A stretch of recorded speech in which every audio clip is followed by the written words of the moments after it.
Praise the Lord, everybody. Praise the Lord, everybody. Praise the Lord. Hallelujah. Hallelujah. Hallelujah.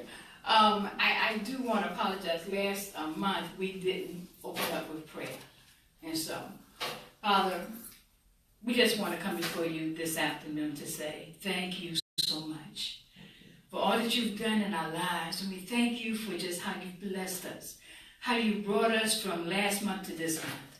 And I've been shouting out Reverend Cortez and how she's just blessed us with her teaching on investing. So, Father, I ask today that you would allow those who are supposed to be here to get here in a timely fashion so that they can get what they need to get so that they can better their lives.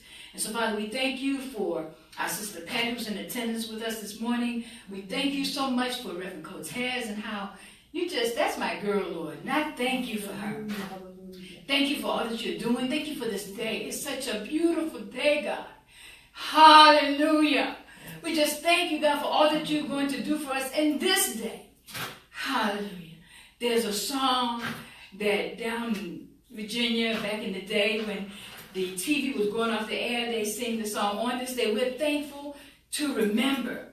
You've done so much for us." And so, Father, we thank you for what you've done for us just up until this appointed time. Can't wait to see what you're going to do with the rest of the day that you've made. We thank you and we bless you and we give your name the praise and the glory and the honor. In Jesus' name we pray. Amen. Thank God. And so we're just so grateful today to have our own Reverend Carol Cortez with us. She is an anointed woman of God. She is a worship leader. I don't know if she's leading worship where she is now, but when she was with our ministry, she was our worship leader and such an anointed voice. I don't know if she would be willing to sing today, but we're going to get her to sing again one of these days. We just thank God for her knowledge. And I remember speaking with her, might have been about a year ago, might have been even longer than that, when she was talking about investing. And I said, we gotta get you to share with that information. And I think it was recently, I said, we were talking, and I said, we're talking about the corporate stocks. Do you think you can, if we have a session that you can come and share with us? And she says, sure, I can do that. And so I'm sweating bullets because we got a skylight and it is hot. But we just thank God that she was willing to come and share with us. And we did a session last month, and we did what we were supposed to do. But God, He has His own plans. And at the end of the session, the Lord changed the session into a ministry session. And so we are so grateful that we follow the Lord's leading.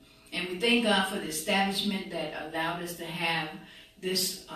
It's a small conference room, but it suits our purpose. And so we thank God for their willingness to just bless us in any way they can. And so I want to present to some people and present to others our own Reverend Carol Cortez. She'll be with us in a second. And in the meantime, we worship you, our Lord. We worship you, our Lord. And I don't know the rest of the words, so we worship you, our Lord. We worship you, our Lord. We worship you, our Lord. And we lift our hands to give you praise. We worship you. We worship you. We worship you, our Lord. We are ready for our session, our lesson, our food for thought. And I present to you Reverend Carol Cortez. Let's give our hand. Hallelujah. Praise Hallelujah. the Lord, everyone. God is good. Thank you, Jesus. Hallelujah. Hallelujah. This is the day, another blessed day that God has made. We shall rejoice and be glad in it. Hallelujah. Father God is so good. I thank you, Father God, for this day. I thank you for the apostle. I thank you for all those who have participated and all those that are online participating. I ask that you bless me, Lord, to be a blessing to them. And in it all, Father God, please be glorified. Thank you, Jesus. Yes. Hallelujah. Good morning, everyone. Good morning. Good morning. Hallelujah. Hallelujah. As Apostle said, my name is Carol Cortez. In this continuation of investing in corporate stocks, Simplified, the intention is to further share with you information which took me years to discover. That now enables me to buy and sell corporate stocks with confidence in the process. Yeah. And in using proven strategies to make my purchases. I think that staying something there. Praise the Lord. People are coming in. Thank you, Jesus. We welcome all of our viewers. I thank God and Apostle Northley Smith for this time of exchange. And I trust that you will be blessed in it, and I ask you to sit back and be confident about what you're hearing. Please know that it's a blessed opportunity to present these details to you so that you can also acquire the same greater knowledge of investing in the stock market and receiving financial gains. Yeah. Feel free, please, to take notes to use later as you're going through this learning process. Also, for your questions, I ask that you please hold them for our Q&A session. However, I may occasionally take questions to make certain that you're comfortable with the details that are being shared with you. Okay? Okay. Hallelujah. Now I'm going to share with you a relevant snippet of my background. I've had many different assignments during my years in the corporate job market. Also, I've had the privilege to previously own and operate 2 small businesses, one in Westchester and one also in Suffolk County. Furthermore, as Apostle mentioned, I am a minister for Christ and a chaplain, driven to help my fellow man. While being employed, I started wanting more than an income by working. So about 36 years ago, I became curious and desired to find out how to earn a profit by buying and selling corporate stocks in the stock market. After communicating with 2 stock brokerage firms, I acquired information enough to make my first purchase. Woohoo, I was excited. And I pray that you have the opportunity to have that same feeling when you make your purchases. It feels good because you're just starting on a journey that you have to have confidence is going to take you to where you want to go. And where do you want to go? You want to earn an income without putting sweat equity into it. Hallelujah. Meaning you have to work for it. The only work that you're going to have to do is, if you want to, you can trade stocks online at your comfort of your own home, or you can go to a stock brokerage firm and they can assist you in opening up an account. Yeah. Although initially I felt awkward and uncomfortable during the learning process, I continue to read the financial pages in the Wall Street Journal and the New York Times. Sometimes we look at papers like that and we feel intimidated. Yes. There is no need to be intimidated about anything in life. If God's with you, it's going to be all right. Take the plunge, start the journey, and know that He will see you through it. Before you know it, you'll be sailing in the effort of doing what you want to accomplish. After persevering through the years, I now make my own investment selections, which are earning me an income. Last month, March 17th, Sharing Gifts Ministries meeting was part one of this presentation. I shared some fundamental details regarding the stock market, such as market terminology, definitions, the basic market structure, general strategies, ways to buy and sell stocks, and investment benefits. The aim is to equip you to acquire a comfort level by investing. My presentation was streamed live on Facebook and is still available for viewing on my Facebook account under events. Please be encouraged to view and or watch it again. It will help you to gain a firm grasp on investing. You may need to renew your thinking about investing in corporate stock. The Word of God tells us that every day, daily, we should renew our minds. Mm-hmm. And I encourage you to renew your mind concerning investing in corporate stock. Try seeing it as a game that provides financial gains.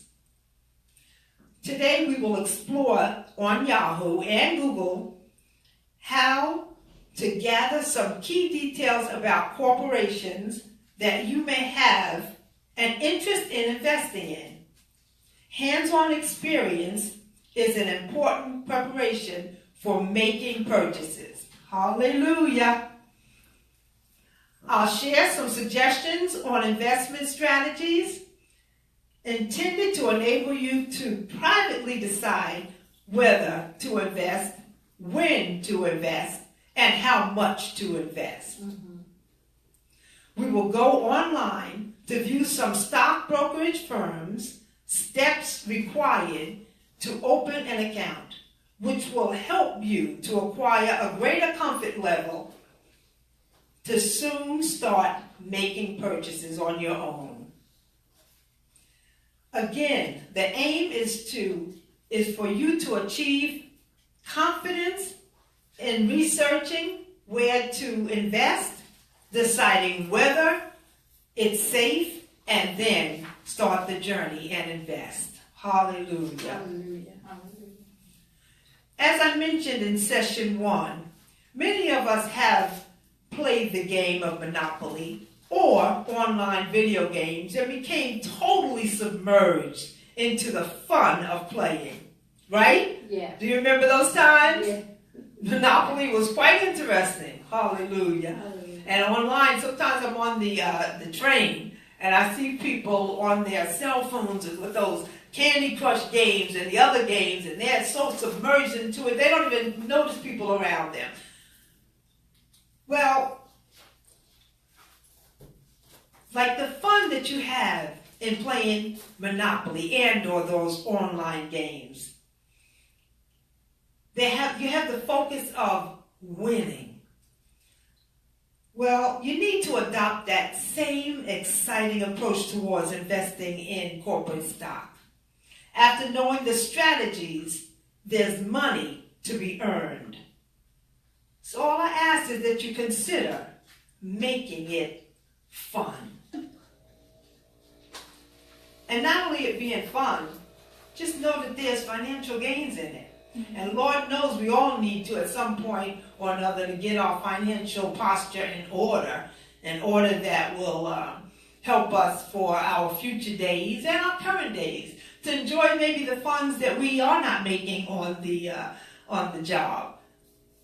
Make some surplus. If you got it going on financially on your income from your income on your job, then you can get surplus income from the stock investing. Mm-hmm. To begin investing, you may want to consider which corporations provide products or services needed by the average consumer.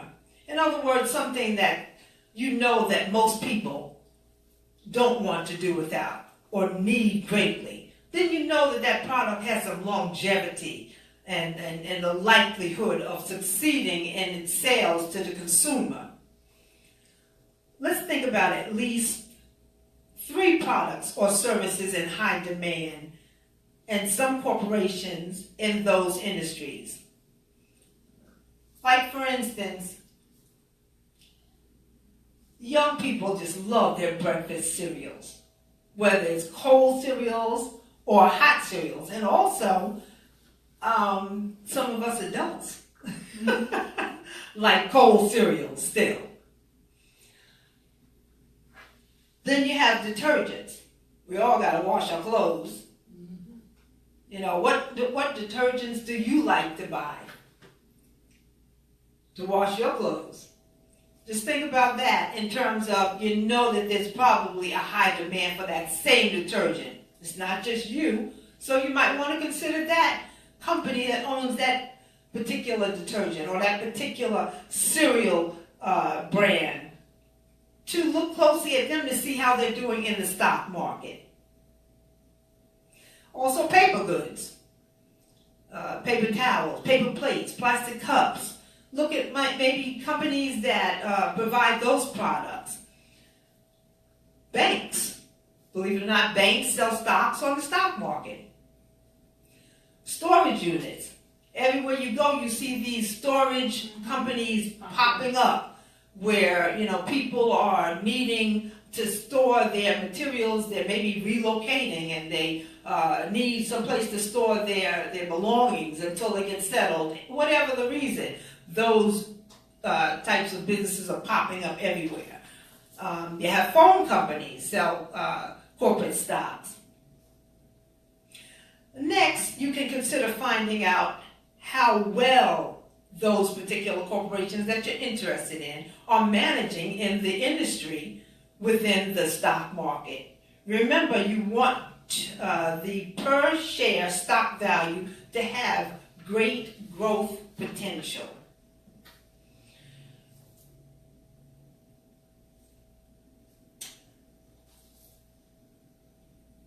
We're going to now go online with Yahoo in particular, and we're going to look at some of the companies that. Pat, do you have your cell phone by any chance? Because we are going to go and Apostle, you have your cell phone too, right? Mm-hmm. Because we're going to go online and look at some companies, maybe 2 along the line, so that you can really look and see how these companies are faring.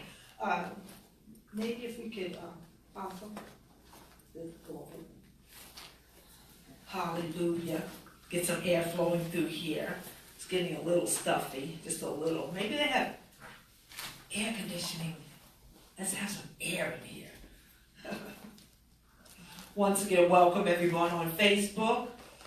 We're going to be going onto our cell phone at this point. We're going to log on to Yahoo. I invite you to log on to Yahoo also, so that you can work along with us and see what we're looking at, so that you can get hands-on experience. The objective is to get everyone to a point where they are comfortable with going online for the various information that they need to access for finding out how to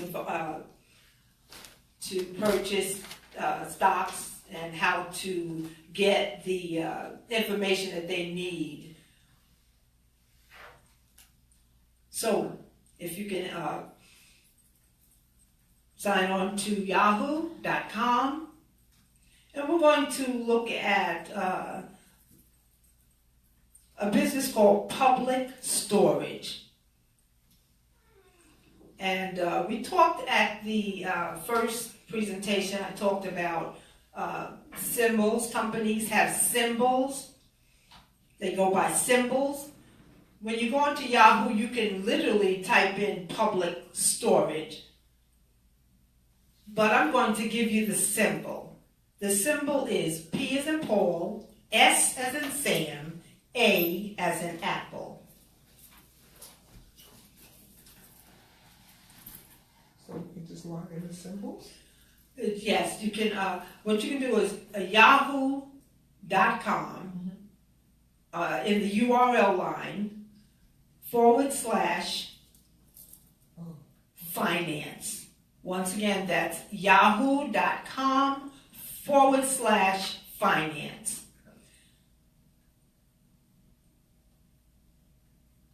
And in the search bar, you'll put in public storage.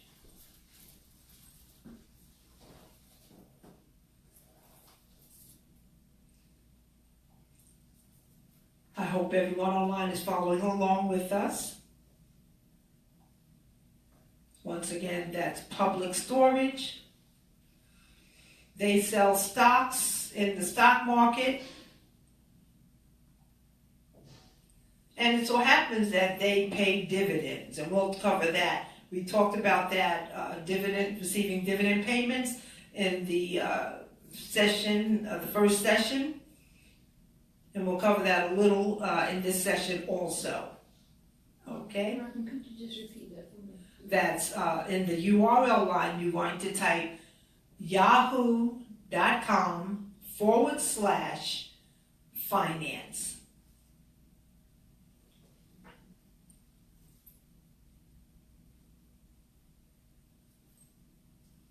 I just want to remind everyone, while you have two different ways that I'm going to focus on, two different ways to purchase stocks. You can either go to a walk-in brokerage, stock brokerage firm, or you can buy it online. And now I'm gonna walk over to the attendees and just take a little brief look at what they're looking at to make certain they're on board with what I'm sharing with them. Okay, I didn't get on the finance page, but what do I? Okay, you're on the finance page. Okay, now in the search line, you're going to put public storage.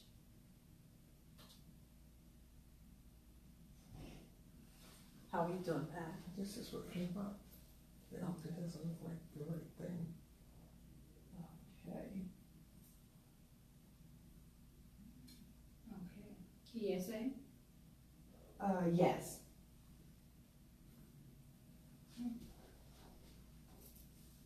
Okay, you might want to put in the symbol PSA. P is in Paul, S is in Sam, A is in Apple. /PSA? No, on the search line. Sorry for the delay, everyone. I hope that you're able to access what we're looking at too. P is in Paul, S is in Sam, A is in Apple. And when you look at, that's in the search line, you're going to put that information. Right now, as Apostle is looking at, she's seeing the price of the stock per share. Now, if you were to scroll down, it gives you details about the stock. Whether or not, it shows whether or not it pays dividends. It shows how often you will receive the dividends if you choose to invest in that company. Also, within Yahoo Finance, you're able to see the company's, how long they've been in business. You can see various details, the products or services that they provide. And I'm going to now ask you to put in the search bar on Yahoo Finance, put IBM for International Business Machines.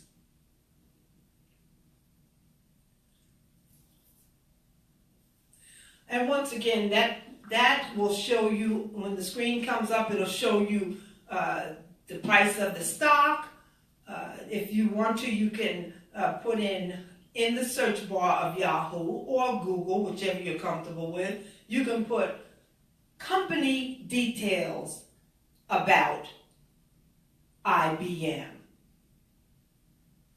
What you're looking for is you're looking for to see what products or services this company sells. You're looking to see how long the company has been in business. You're looking to see if the business is in good financial posture. You're looking to see, as I pointed out earlier, the per share stock value. You want to see whether or not right now that's something that you can afford to buy. And also you'll see when you also go into either Yahoo or Google, you'll be able to see, you can type in IBM competitors. So sometimes you have to get specific about what you're looking for, either in Yahoo or Google, and you'll find these details. Why are we looking at these details?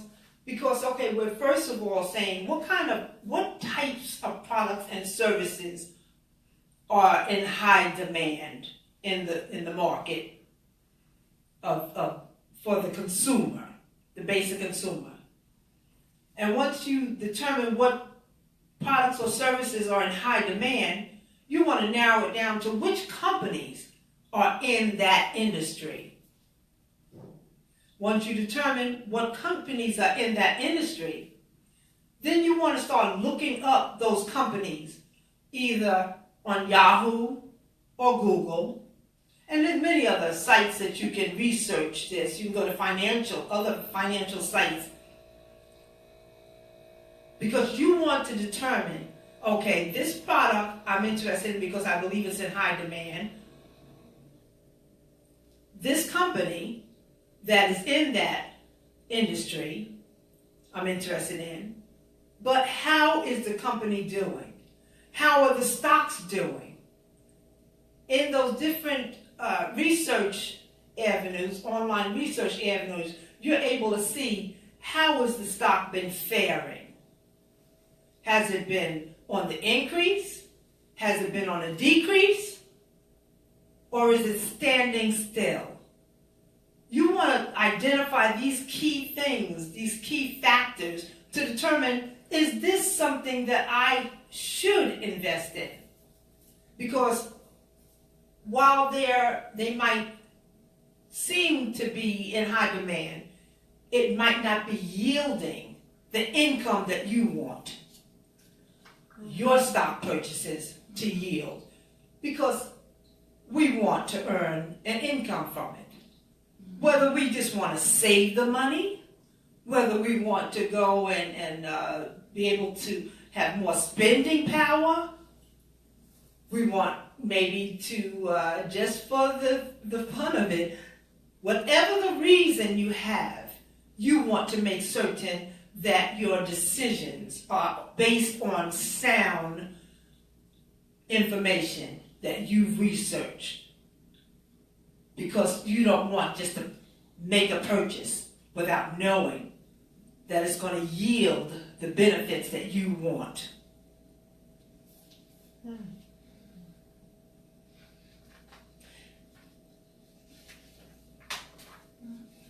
Some online stockbroker firms are eTrade.com, T as in Thomas, D as in David, Ameritrade.com, and MerrillEdge.com. Those are just to mention three. Once again, using all of the electronic resources available to us, you can go on to Yahoo, Google, and there's other research engines that you can go on to ask for the names of various online stock brokerage firms. Once again, you have the option to go to a walk-in brokerage firm and start an account there, but which I did when I first started investing, or you can buy online. I find personally the advantages of buying online lets me relax in my private home and do my research without someone ushering me into making a purchase just maybe to impress them.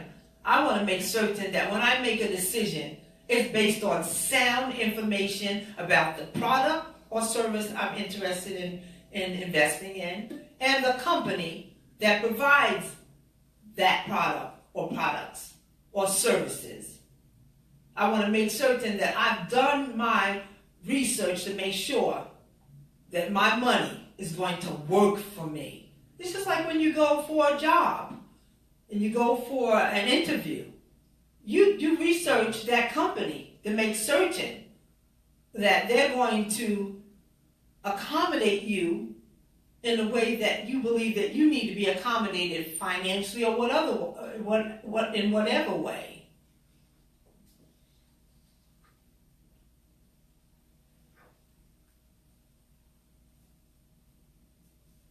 Hands-on experience with going online, you're going to find is very key and so available to you. There's no reason for us not to make a sound decision when we have so much information available to us.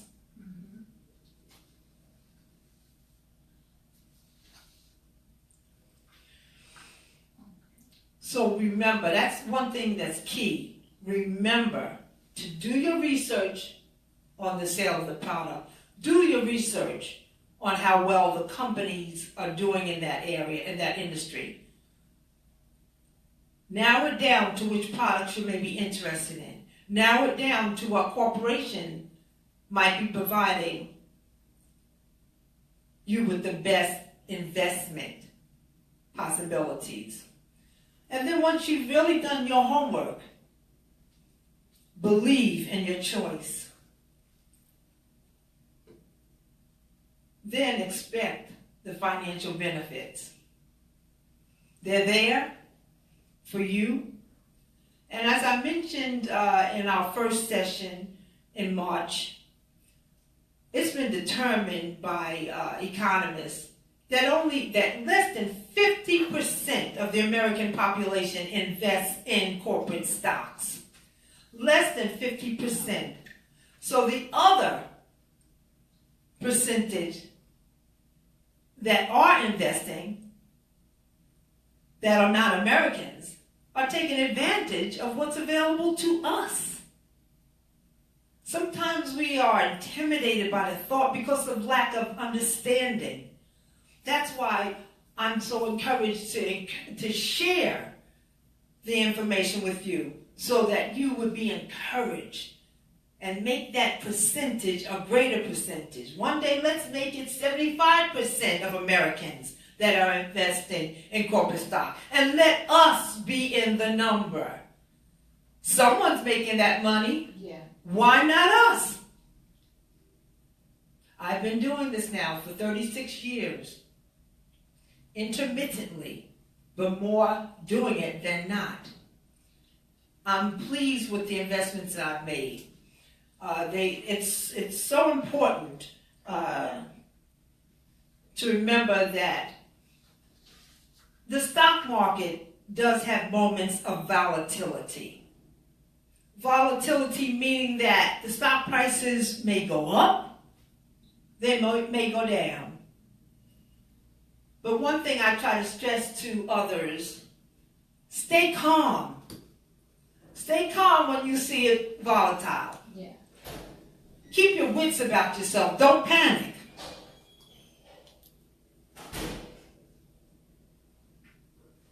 If the prices are dropping, you want to ask yourself, what's causing this drop? Is it that the product is no longer in demand or the service? Or is it that that company that I'm invested in, they in particular are not faring well in that industry any longer? So you have to keep your eye on your investment. You don't have to be stressed about it, but be knowledgeable and be vigilant. Sometimes the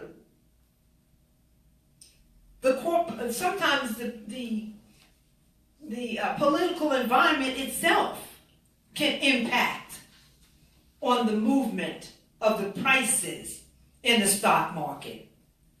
Sometimes we have politicians, whether they're local or national, and they're saying, federal, and they're saying things or doing things, and the stock market analysts will tell you most investors do not care for instability in our economy. So when they hear or see things in the political arena that don't look comfortable, sometimes they get uncomfortable and they back out of investments. And so, because some investors have chosen to back out of investments, don't necessarily translate into that product not being in great demand. It doesn't also sometimes translate that that corporation is not doing well in the stock market. And so we shouldn't follow the crowd and jump out of something that will benefit us. So once again, it's important to do your research. Don't follow the crowd. Don't panic. Do your research. And if you find that the corporation is still faring well because you've gone online and you've looked at the activity of the company, you've looked at news reportings about the company, because Yahoo and Google and other search engines will give you information, current news about what's going on with that particular company that you're invested in.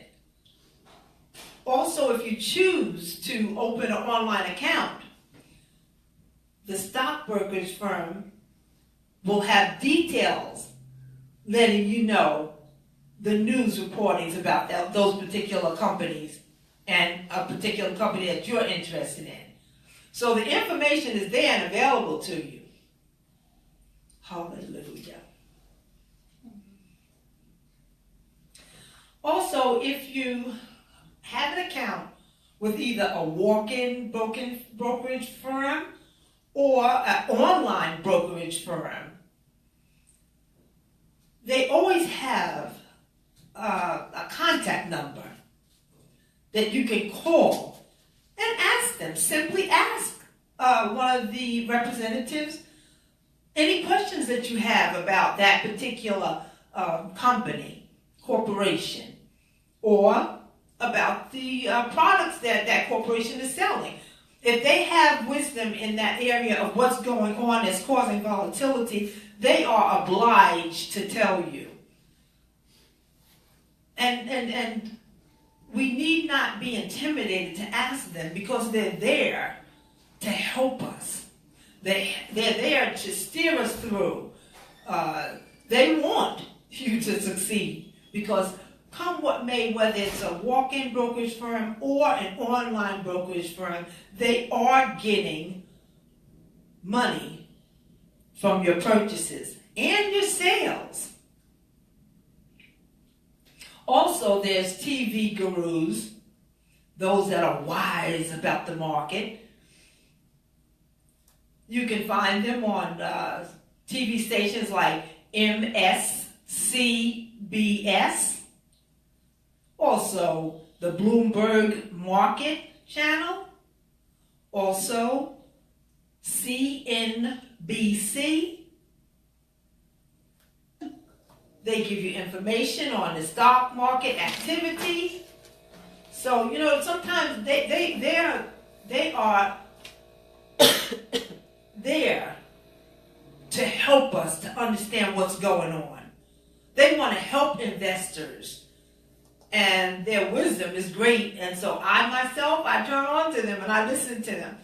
Especially when there's volatility going on, I want to know too. And if I can't quickly go to the computer and start seeing what's going on, I turn on those channels, TV channels, and let them fill me in on what's going on. Also, they give advice on stocks that you should consider, or corporations that you should consider investing in. So they're a wealth of information. You have a lot of information available to you. And so, as a newcomer and or a novice, we are living in a day and age where information is so much in abundance. It's available to us. All we have to do is to reach out to our cell phone. Sit down at your computer. It's not like yesteryears where you had to pour through books, and people are holding back information from you. You don't have to ask them right now. Just go on the computer. Yeah. Go on your cell phone. We can be anywhere and go on the cell phone and find out what we want concerning stocks, the stock market, corporations, current news on corporations. So there's a lot available to us that we can step boldly and start investing. There's cash rewards waiting for you. We need to realize that. We have such a worker person mentality, which is a good thing. It's good to have a job, but know that there are other ways to earn an income. Hallelujah. Yes. Why not position yourself for your money? Why not? That almighty dollar to make money for you. What easier way is there to earn an income? By doing your research, do it well enough that you're confident, take the step and invest, and let that green thing called dollars, let its muscle power make money for you. Why do we always have to go to the job? That's not all. There's so many other avenues for us to make money. Please consider it. I'm enjoying the benefits. I am enjoying the benefits.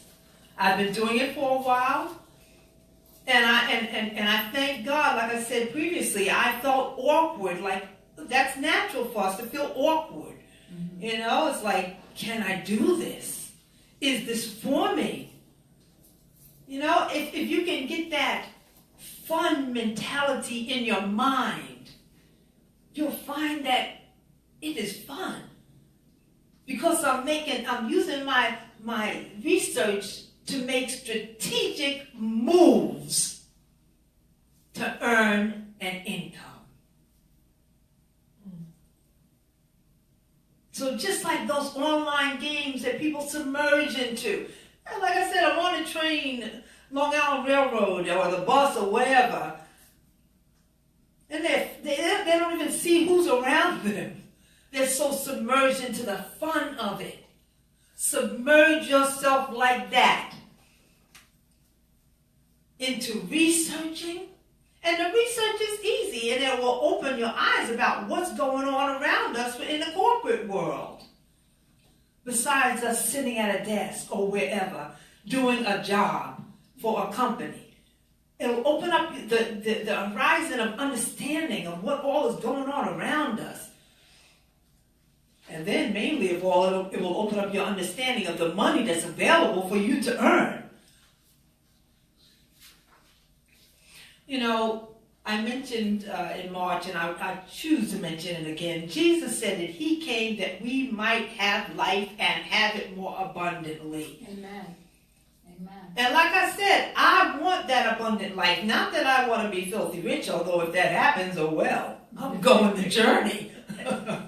And I hope that the information I share with you will put you in a mind frame and a financial posture that you can go the journey too. Then we can vacation together. Just know, opportunities are available to you. All we have to do is grab hold to opportunities and make it work for us. You just can't just cavalierly go forward. You have to do your research. You have to put the effort in. And then you make it fun. And especially you'll think it is fun when you see your money making money. You will really identify with the fun part of it. And don't be too zealous to start pulling money out. Let it grow. Let it grow and see where it can go. It's always available to you. Investing in corporate stock is not complicated. It is easy and not to be feared. Following the market and wisely choosing purchases. Hold on to the process before selling. Don't let volatility scare you. Recently, if anyone has been watching the news, the stock market was plunging because of some things that were going on politically. I didn't let it frazzle me. I didn't let it make me become unglued. I had done my research on the corporations. I had seen the high probability that the consumer was going to continue to use the product or services. So why should I panic? It's a temporary thing. Don't make a right now mistake for a temporary thing that's going to pass. Yes. And slowly but surely, I'm seeing the value of my portfolio going back on the rise. And that portion where it dropped, I was so in the green that the portion where it dropped, it was not hurting me. I was still in the green. If you're in the green, keep going. The light's green. Why stop? That's right. And I kept going.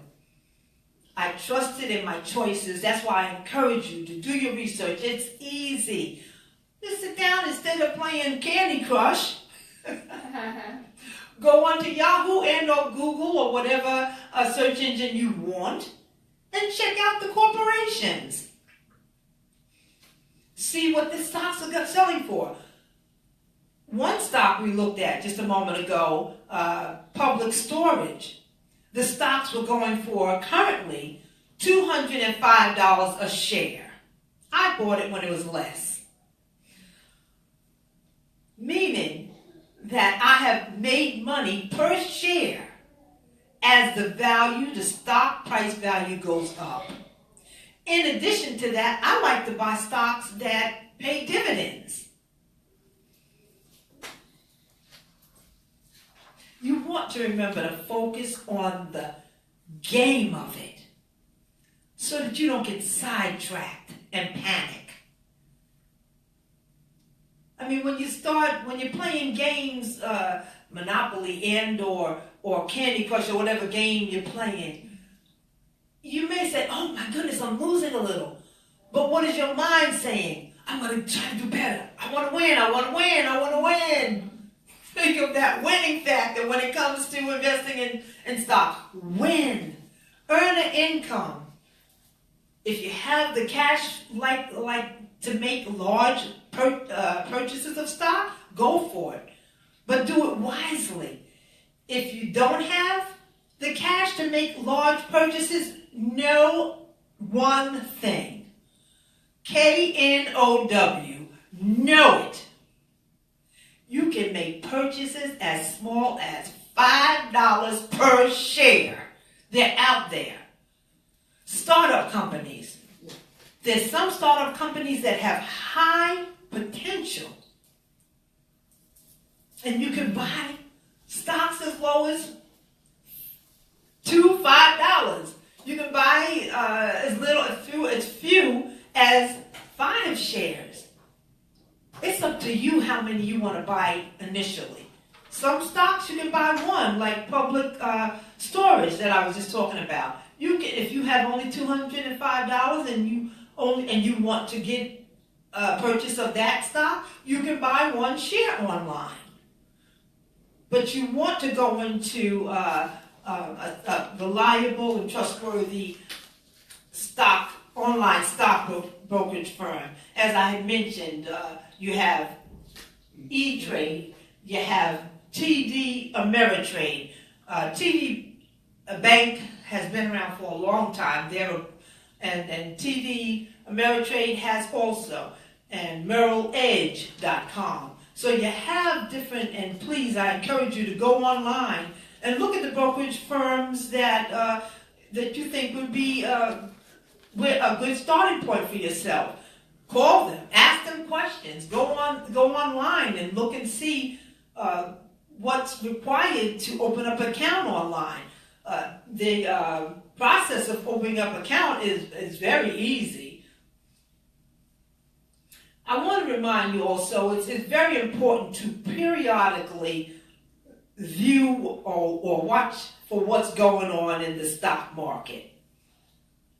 Occasionally, you may have to sell a stock purchase. You may have to sell it. If you find that the product or service is no longer faring as well as you like it to, and the stocks are dropping in price, do your research. Determine whether or not it's time now to sell that stock. And if it is, you can easily sell it and then buy stock in another company, maybe a different product and or service that has good growth potential. You want to build your investment portfolio. When I say your investment portfolio, that means the different types of stocks that you have in your account. And you may want to consider that you don't have to only buy from one stock brokerage firm. You can have an account at different stock brokerage firms, but you really may want to consolidate and be under one umbrella. So you want to identify what firm will service you in the level and in the way that you need them to. So once again, you'll have to do your researching, and it's easy. Just ask questions. Ask them.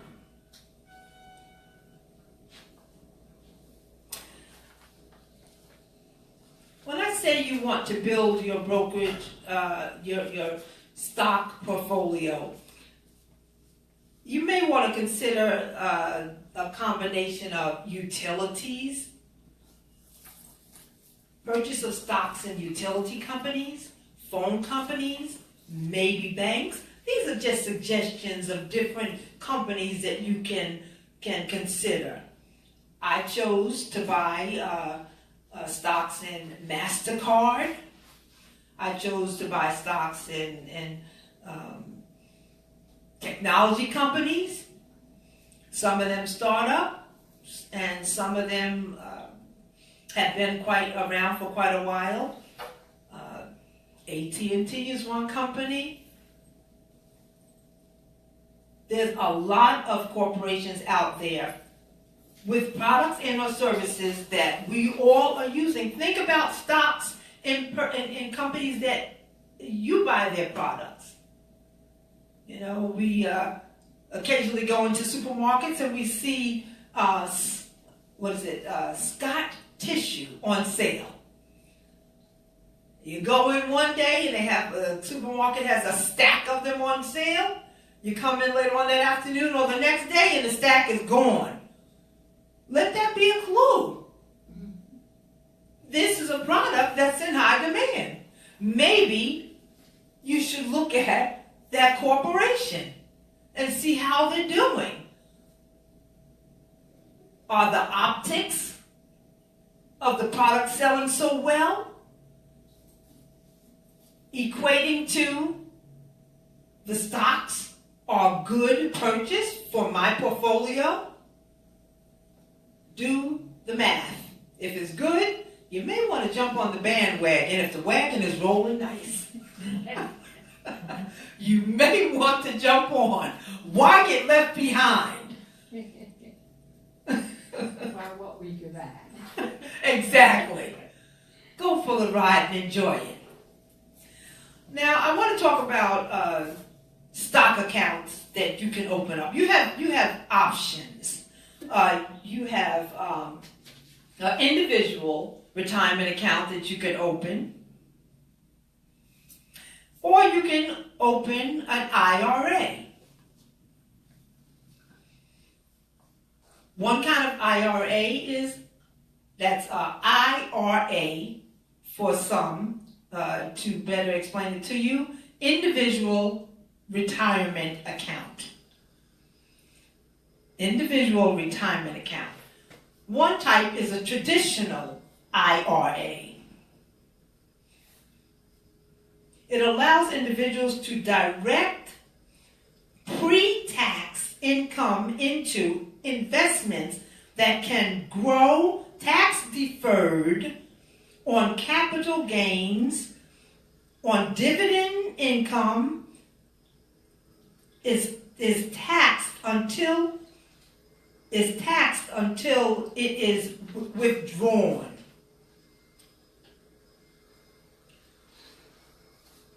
And then another one is a Roth, that's R-O-T as in Thomas H, Roth individual retirement account, a Roth IRA. A Roth IRA allows a person to set aside after-tax income up to a specific amount each year. Both earnings on the account and withdrawals after age 59 and a half are tax-free. So that's 3 types of accounts that you can open at a stock brokerage firm. An individual account, a traditional IRA, or a Roth IRA. And you can always go online, once again, and look up the definitions so that you can solidly understand your options, and then choose which kind of account you want to open. Now, when it comes to you've gotten to the point where you want to start investing in stocks and you have opened up an account with a stock brokerage firm, I encourage you that although the stock brokerage firm will keep an ongoing record of your stock holdings, and you will always see it will always be visible to you, you still should keep your own records. If something goes wrong with these satellites and things, I remember years ago, the cell phones, you couldn't use them because they had satellite problems. Everybody was having a problem with their cell phone. When things blink out, I want to make sure that my money didn't blink out. So I want to have my paper. I don't want you to tell me to hold on till your computer comes back up. You can hold on while your computer comes back up. I'm going to pull out my paper and I'm going to tell you my holdings because I kept my stuff in order. So you want to print things out. Just recently, Scott Trade was purchased by TD Ameritrade last year. And the transition happened when this year when I was going to be out of the country. So what did I make certain I did before I left the country? I made sure I had my paperwork in order. And it was available to my sons that if during Scottrade and TD Ameritrade's transition, they had a blink out for whatever reason, I had my information in order. So there will be no questions about my stock holdings.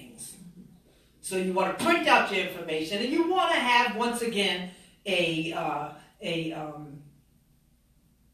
portfolio that's I'm looking for the right word, that has different investment types. Different investment types. Maybe in telephones, banks, just to repeat myself, paper goods, technology, real estate. They have something called REITs, R-E-I-T-S. Real Estate Investment Trust Stock. R, E is in Edward, I, T is in Thomas, S is in Sam. REITs. Real Estate Investment Trust Stock. Some of us don't want to buy real estate ourselves.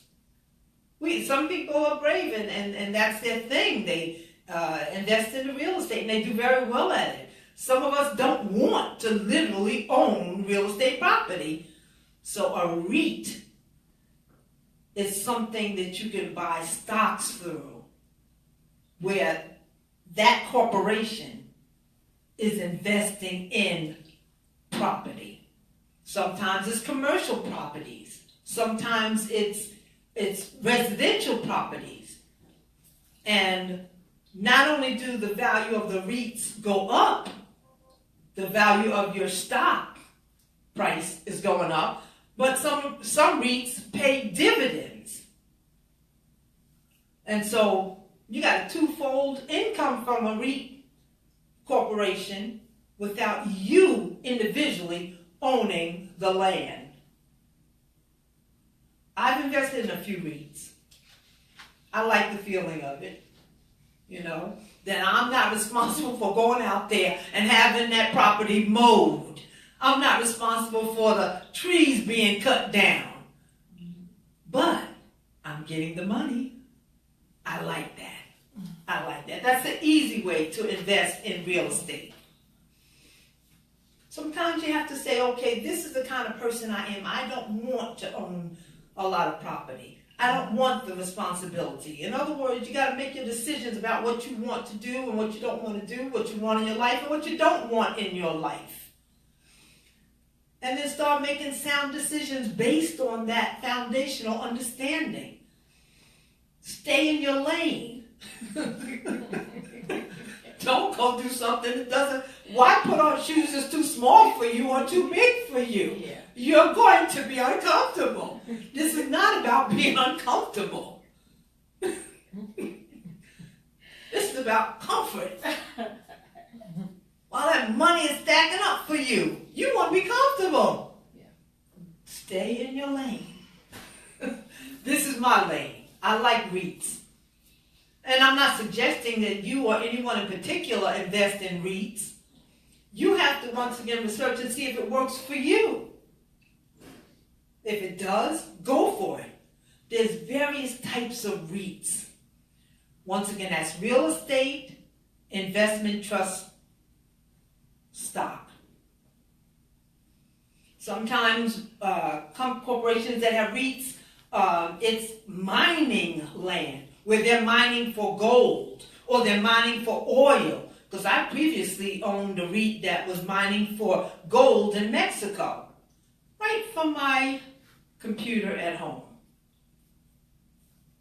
It's that easy. We need to take away the fears, take away the confusions. You can only have confusion if you want to be confused. I don't want to be confused. Other people making money while I'm sitting there being confused. I don't want to be confused. I choose to understand.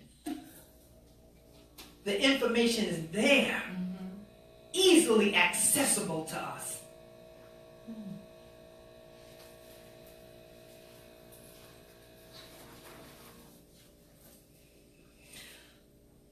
Now, this is optional, but I choose to believe what God says about it. In the book of Malachi, it tells us about giving our tithes and our offerings. Some people think that giving your tithes and your offerings, you're being done out of some money. God is trying to tell you, you take care of his business, he'll take care of your business. And I'm a living testament. I mean, there were times when I had my 3 sons raising them by myself because my former husband and I had separated. And someone would say, okay, as a single person, you need every dime that you can get and keep. But I chose to use the wisdom of what God said. And I gave my tithes and my offerings. And as I did that and took care of God's business at the church or charities, wherever you want to give your 10%, God took care of my business. Mm-hmm. I was just here with this morning with a friend, and she was admiring the car that God has blessed me with. Well, let me tell you something. It may tickle you pink in a way it tickled me in retrospect. But that nice little Jaguar I have out there that's glistening in the sunlight, looking beautiful, had a predecessor. And that predecessor was an up-in-age Volvo. And I was going to work one day, and I was rolling down that parkway trying to get to work on time, and that muffler that needed to be fixed fell off. The pipe fell off. I'm going 70 miles an hour to work. Wow. And the pipe rolled behind me. I said, God, please don't let that pipe hit anybody, but I got to get to work. And I don't have no time to be concerned about it. My point is, you take care of God's business, he will take care of yours. That Volvo is long since in the graveyard, and I have a beautiful Jaguar downstairs. Yes, you do. You don't have to say God is trying to take something from me. Don't fool yourself. He's trying to say, take care of my business and I'll take care of your business. There's a lot of charities out there that need help. Mm-hmm. So when you get to the point where you got some grain in your hand, give your tithes, give your offerings. God will bless you with wisdom on what products you should invest in, what corporations you should invest in. He's going to shower. He said, give and prove me that I will not open the windows of heaven and pour out such a blessing that there'll be no room to store it. I don't know about you, but I want those kind of blessings. Amen. So God, I'm going to take care of your business. What you need for me to tithe? What you need for me to give a charity to, an offering? I give to my charities and my offerings. Share your money. God is going to grow it. He's not trying to take something from you. He's trying to give something to you. Yeah. And I'm telling you, I bless him for what he's given to me. Like I said, when I first started buying stocks, I was like, oh my goodness, am I going to make it through this? Am I going to do right? Don't worry about it. Everybody gets nervous when they're stepping into something new. You're going to make it through it. Be brave. Take this plunge. You're going to earn an income from it. And when you go to the bank, when that account, when that portfolio is bulging, you're going to have to do something with that money. Go on vacation. Yes. I do. Trust in God for his blessings. Trust in him to help you.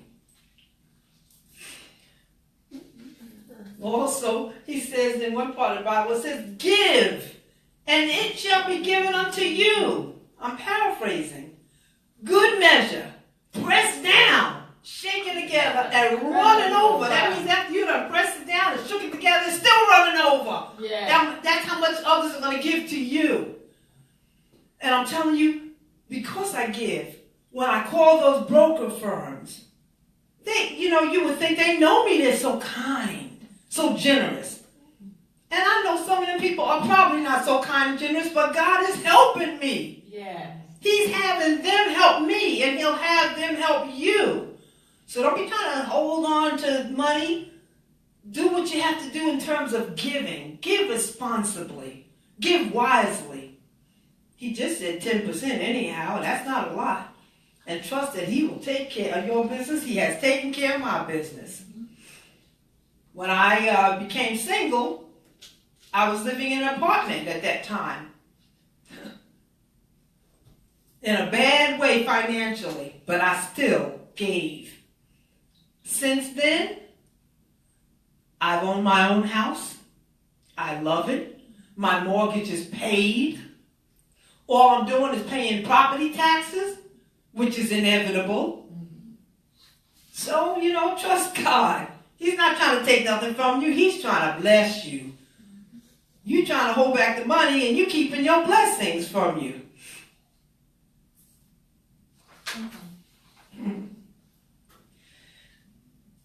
I love helping other people. I love helping, and it's even easier when someone lets you help them.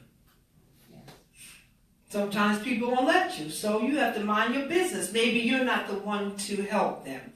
But I'm hoping that these presentations that I'm giving is opening up your eyes of understanding, that you'll be encouraged to do some of the work that I'm encouraging you to do, to look into these avenues of information that's available to you so that you can make good decisions and make wise purchases.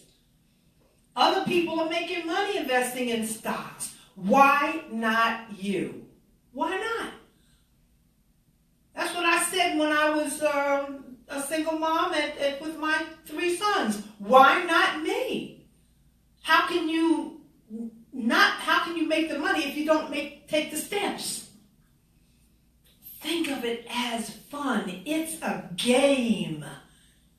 And there's gains. I want the fun of it. I don't panic. I don't try to let panic come into my realm of fun. I try not to let, indecisions and anything that's going to make me be jarred into a bad position in my realm of fun. I don't think so. We got choices. I'm choosing to keep you out. Walk in the liberty God has given you.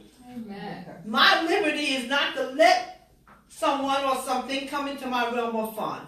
And so when the stock market was taking a serious, like, you ever seen an airplane coming down when you see those airplane shows and they're, and you just, oh my God, they're going to get a handle on that. That's the way the market was looking only about 2-3 weeks ago. And it's been volatile all this year. Yes. Now, many people have been jumping ship saying it's going down, it's going down, it's going down. It's like, listen, I have done my studying. I have looked at the corporations. I've looked at the sales of the products. I've looked at the news concerning the companies. I've looked to see what is causing the market to be performing like this. And I say no. Not always do you have to stand and say no. Sometimes you have to say, okay, it's time to bail out of this one. I'll take a little hit and get out now.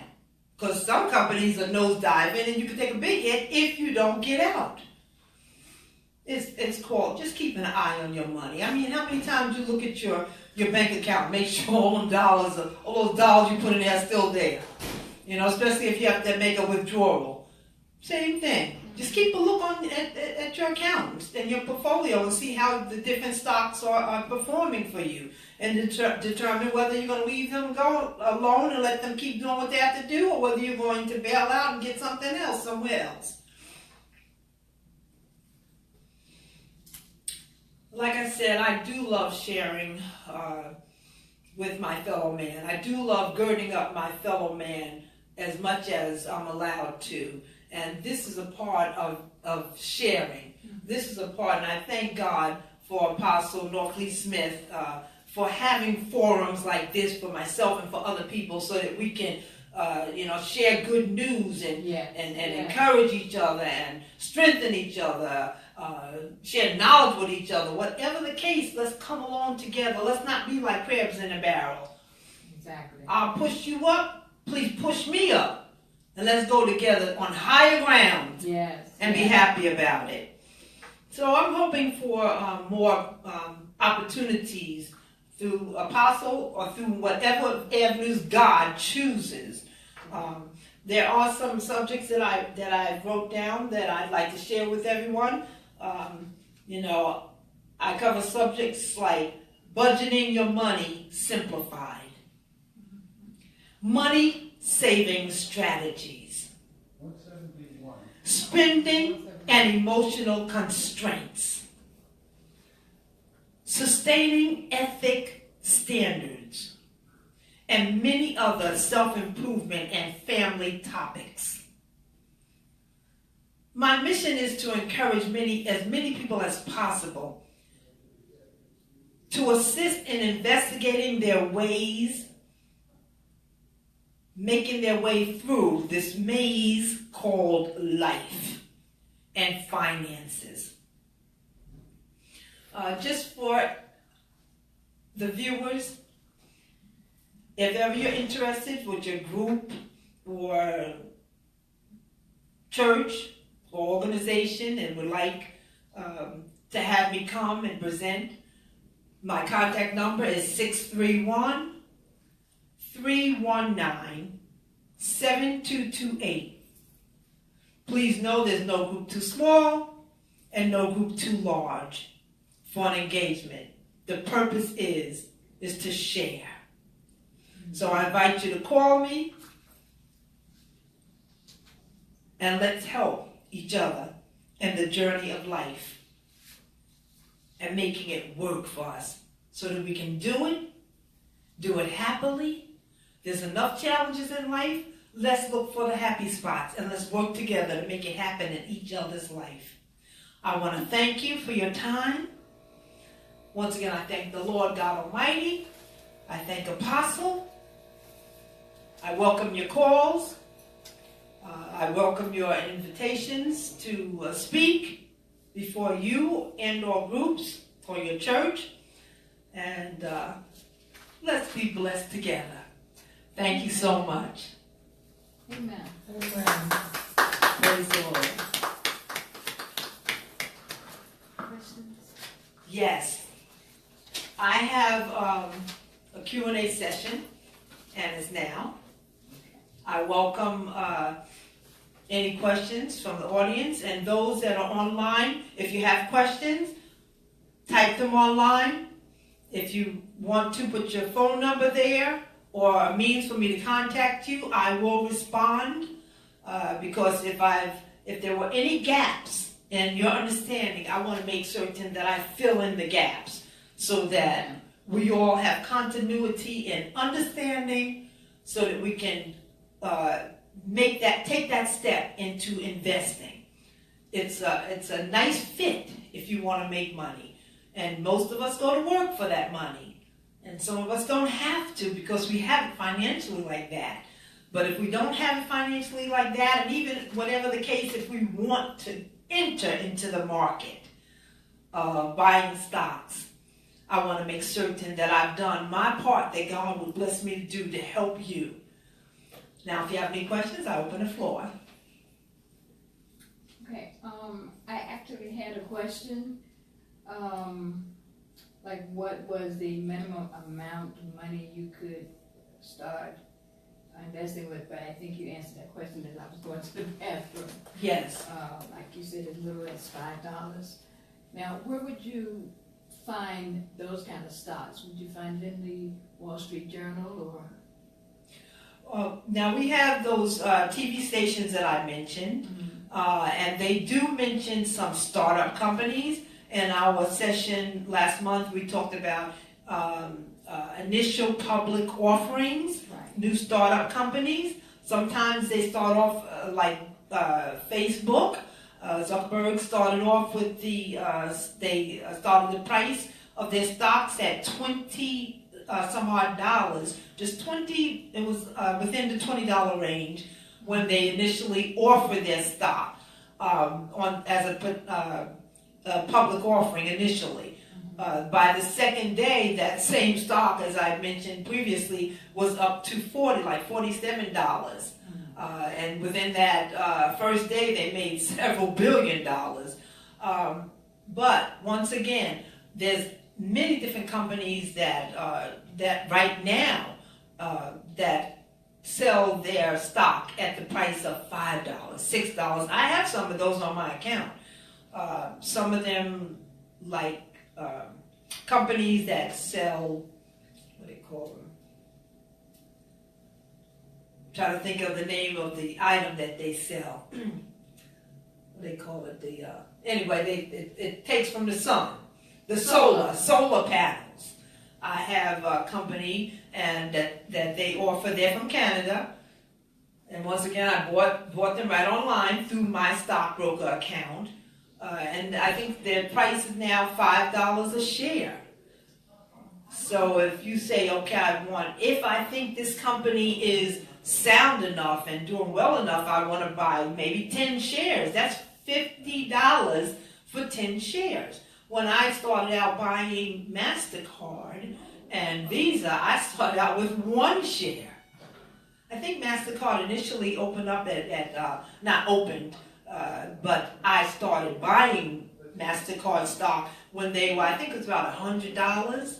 And I previously mentioned in the prior presentation that within a few years that $100 a share price had went up to $850 a share. So there's some that are $5, there's some that's $15. So the prices vary depending on the company and the product that they're selling. So you can order, you can purchase as low as like I said, $2, or as high as Berkshire Hathaway has stocks, believe it or not, that I understand, what's his name, Warren Buffett owns that corporate structure, corporate network. And from what I understand from a friend of mine that was investing in stocks long before me, Berkshire Hathaway, their stock was going for like $1,000 a share. And they have grown, it has blossomed so greatly that they have Berkshire Hathaway A and they have B. I don't remember the exact dollar amount, but I believe it's Berkshire Hathaway A is going for hundreds of thousands of dollars per share. Yes. So unless we're rolling in the dough, we can't even consider them. And the B is high also. So my point is they didn't start there.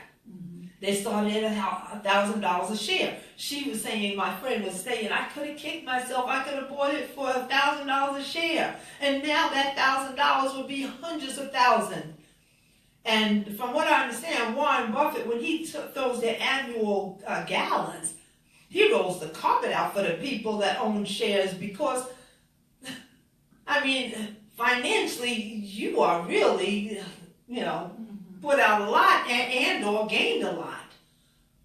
So once again, you could buy stock as low as $5. You don't want to focus on how inexpensive it is. You want to focus on, is this product selling well, product or service? Is this corporation doing well in this industry? Who are their competitors? How are their competitors doing?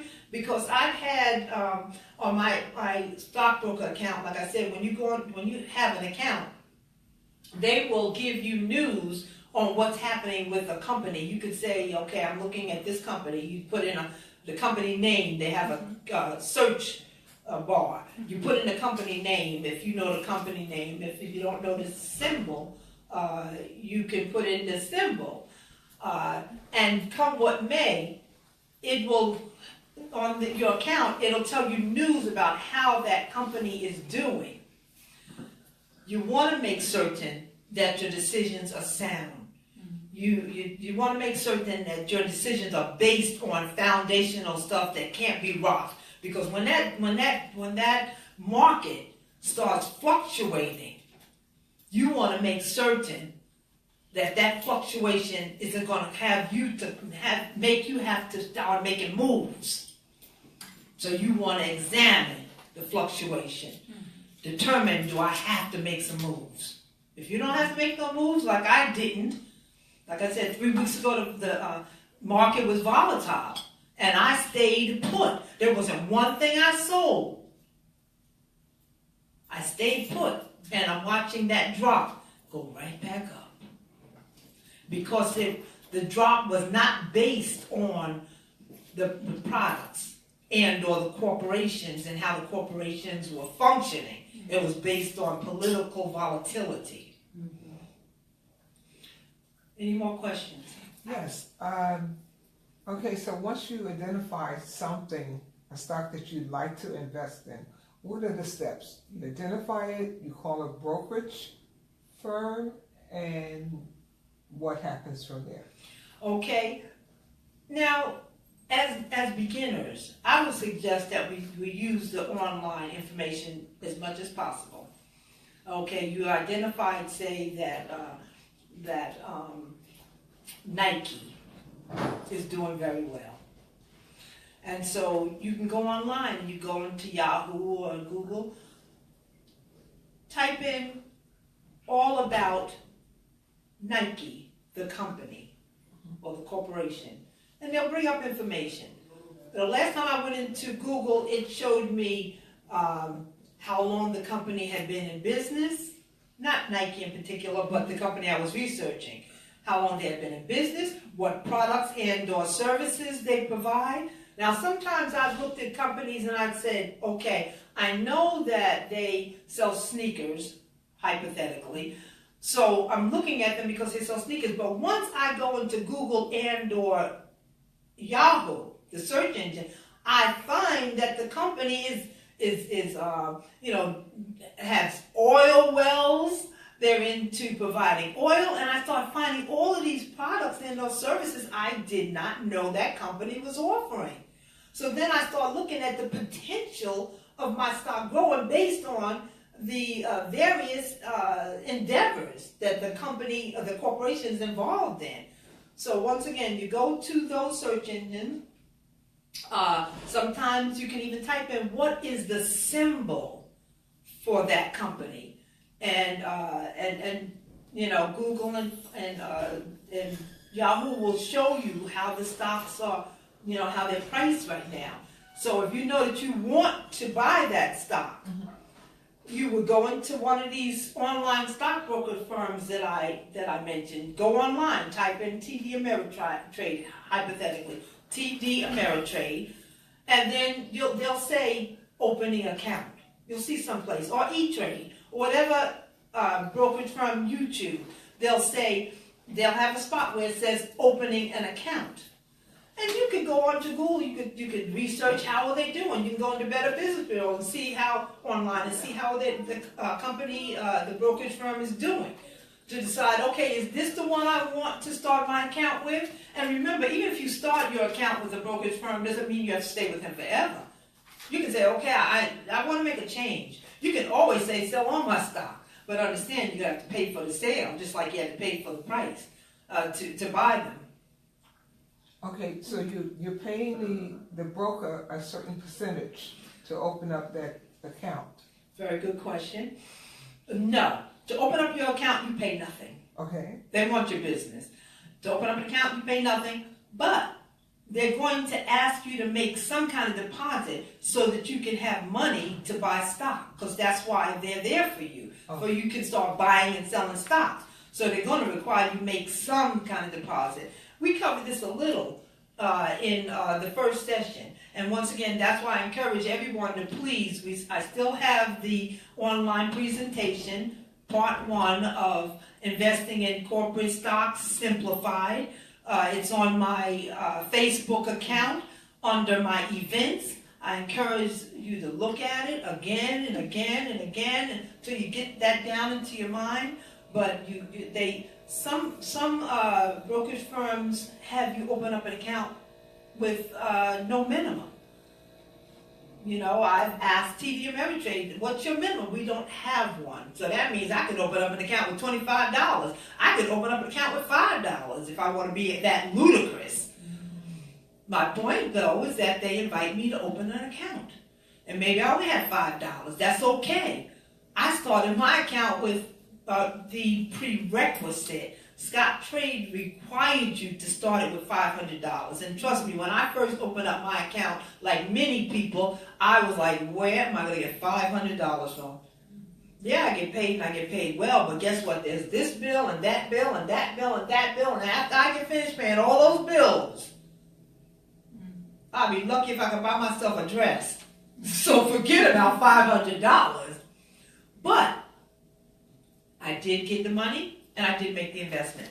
And then I started making the purchases. So you open up the account with, say, $50 or whatever you're comfortable with.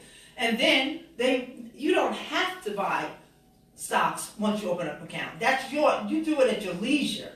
You know, that's your business. Whether you start buying right away or buy a year from then. But understand one thing, if you open the account with $50, that $50 is only going to get 1% or less than 1% interest sitting there.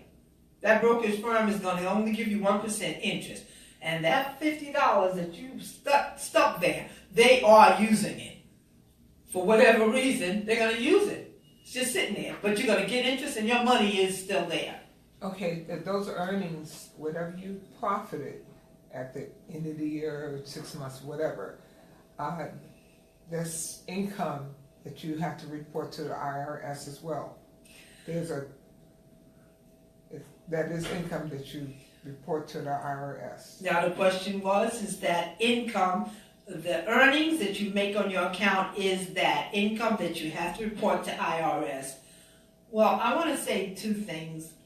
Yes, but if you're starting out small, the income that you will make from it will not even be considered by IRS. Okay. It will not even be considered.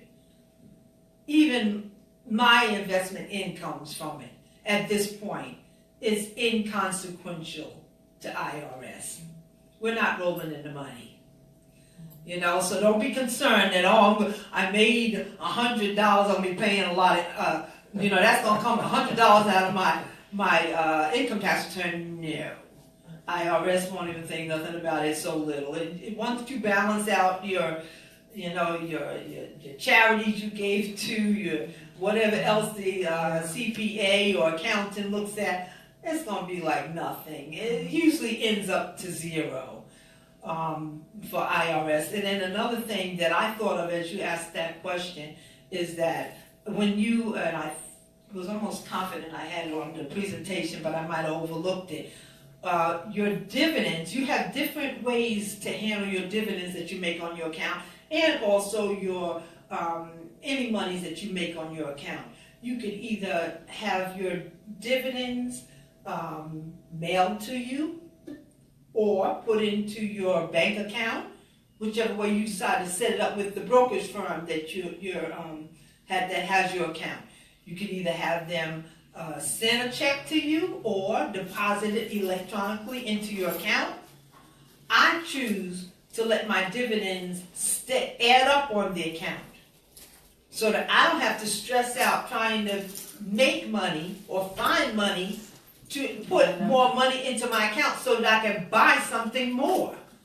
I let my dividends build up, and then when it's ready, and sometimes I add to it so that I can make another purchase. Okay, so when searching through the company symbols, does it also include international companies? When you think of a product or a service that you are interested in, sometimes you will find that company is not located in this country. Okay. As we mentioned, and I do encourage you, that's why I keep reflecting back to the March presentation. We covered a lot. And I think you watched it, which was great. but watch it again and again because we covered a lot. I was interested in investing in our local utilities company, and I found that they don't offer stocks. And as I mentioned, they're not on the stock market, the utility company. And I said, okay, so how can I get at making money from this company that I'm paying money to on a monthly basis? I want them to pay me. Yeah. How many times are you tired of paying bills? And those same companies that you're paying bills to, they have stocks being offered in the stock market, and those stocks are paying dividends. I want them to pay me. So I found that National Grid was partners with that company, with that utility company. I found, because as I read the news about the that company that utilities company I was interested in, I found out that they were partnered with National Grid, and so I looked and I found that National Grid sold stocks. So I said, if I can't get you this way to pay me money, I'll get you that way to pay me money. Because you coming straight at me and getting money. You're coming straight at me. And I have a choice. I want my lights to stay on. Anybody here like their lights to stay on? So I don't have a choice. So I want to give them no choice. I buy you stocks, you pay me dividends. And if they don't pay dividends, then I got to consider, do I want to invest in that company? Will possibly one day they'll pay dividends. And if I think that possibly they will, I'll buy. If they don't, then I won't. I got to think, like I said, we have to do our research. When I first started buying MasterCard stock and Visa stock, they were not paying dividends, but I said, wait a minute now. Who on planet Earth, and sometimes they're little kids, don't have a Visa card, don't have a MasterCard? Who? I was shopping with my little grandchildren, and the oldest one, she was 7. And I gave her her merchandise. I gave her my Visa card. And I said, go pay for it. Okay, I just did it on a whim for the fun of it to give her the practice of using a card or being in that position. But some people got it like that. The kids themselves got a card. So I figured, okay, they're not paying dividends right now. But with their product being in such high demand, at some point they're going to pay dividends.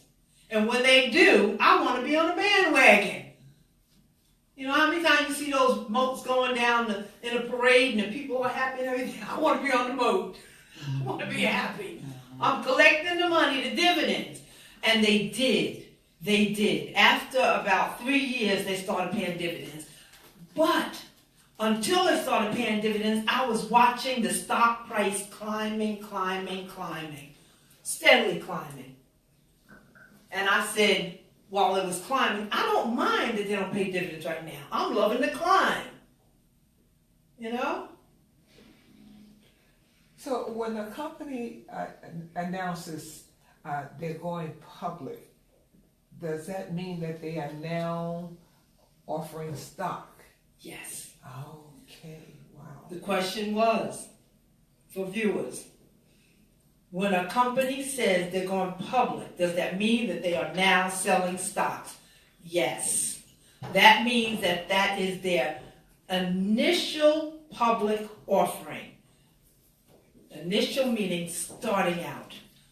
And the first day that they have the initial public offering is not usually open to all of us. Why? Because the brokers usually get that lot, L-O-T, lot of stocks that are first available. They get them and they usually offer them to their prime customers.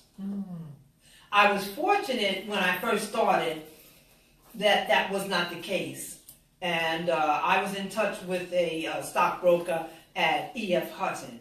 And he, as I mentioned previously in a previous presentation, he always called me. I had reached out for him about learning about buying stocks. And even though wasn't financially ready, he would still call me.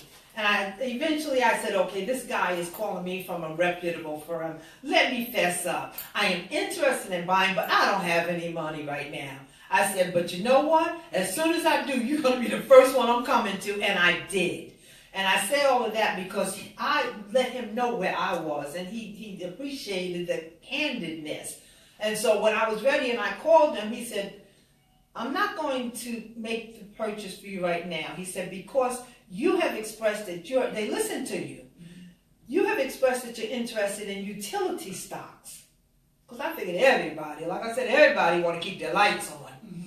And so everybody's going to pay their bill by hook or crook. By one means or another, they're going to keep their lights on.